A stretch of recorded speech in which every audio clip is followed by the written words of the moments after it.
Hello guys, welcome back to Dumboos universe. ഞാൻ എൻ്റെ കല്യാണത്തിന് ഞാൻ തന്നെ സ്വന്തം യൂട്യൂബൊക്കെ നോക്കി പഠിച്ചിട്ടാണ് മേക്കപ്പ് ചെയ്യുന്നത്. ഡുംബൂസ് യൂണിവേഴ്സ് ചാനലിലെ ഫസ്റ്റ് വീഡിയോ എടുത്ത് നോക്കിയാൽ അതെൻ്റെ കല്യാണ വീഡിയോ ആണ്.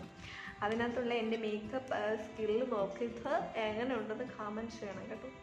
ഈ നടിമാരൊക്കെ ലിപ്സ്റ്റിക് ഇടുന്ന സമയത്ത് നല്ല സൂപ്പറായി കാണും. ഞാനിടുമ്പോൾ ഡാർക്കായിട്ടുള്ള ഒരു ചുണ്ടാണ്. ലിപ്സ്റ്റിക്കിൻ്റെ യഥാർത്ഥ കളർ നമുക്ക് കാണാൻ പറ്റാത്ത മാതിരി നമ്മൾ ചെയ്യുന്നത് ആദ്യം 5 മിനിറ്റ് മുമ്പെങ്കിൽ നമ്മൾ ലിപ് ബാം യൂസ് ചെയ്യണം. അത് കഴിഞ്ഞിട്ട് ഇതിൻ്റെ പേരാണ് കൺസീലർ. നമ്മുടെ ഡാർക്കിഷ് ആയിട്ടുള്ള ലിപ്പ് ഉണ്ടല്ലോ, ഇതുമാതിരി കൺസീലർ അപ്ലൈ ചെയ്ത് കൊടുക്കും.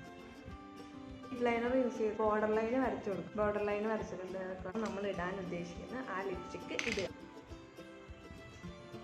ആ കളർ കുറച്ചും കൂടി നന്നായിട്ട് കാണാൻ പറ്റുന്നുണ്ട്. എൻ്റെ ഗൈസ്, കുറച്ചൊക്കെ ഇടുമ്പോൾ ഈ ഒരു ട്രിക്ക് ട്രൈ ചെയ്ത് നോക്കാം. എന്നിട്ട് കമൻറ്റ് ചെയ്യുക. ഓക്കെ.